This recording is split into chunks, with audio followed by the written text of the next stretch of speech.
Pampaiksi ng buhay. Pangpahaba ng buhay. Pampaiksi nga yun eh. Pangpaiksi ng buhay, guys. Sabi niya. Meron pa ako dito, bawon. O, kuha na kayo.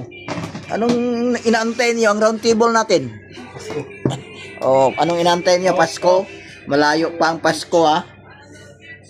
O, yan ang chip cook namin, guys, oh. Malaki-laki na, malaki-laki na rin ang tiyan. O, ito na, guys. O, sige. O, ito yung ano. O, tingnan mo si... Pop. Mantay, tay. Mangan tanon. Papakain ko pa to sa ano, sa rabbit. Kulong yung rabbit. Ha? Kulong. Sa akin, ako gusto raw, rabbit, oh. Kinain ng rabbit na malaki. Kinain ng rabbit na malaki, guys. Oh, ito yung mga ano dito, oh. Oh. Kaunta, guys. Eh, kung pindigdagan eh. Kaon na daw, guys, sabi nila, guys. Oh, naghatian na sila ng kanin, guys, oh.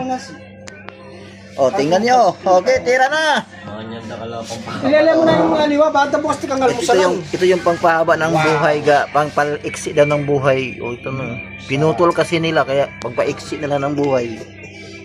Pero ito na yung, hanggang dito na lang, guys. Salamat. Thank you for watching. Habang buhay. Chicken lang.